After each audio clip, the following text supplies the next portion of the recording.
Hi, this is Eric with ForgeCon Conclusions. Today we're going to be making a boat-themed wrap. This is our ring. It has a hexagon-shaped head. We have our stock underneath of it.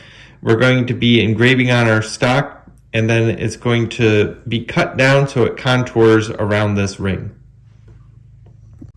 All right, let's get started.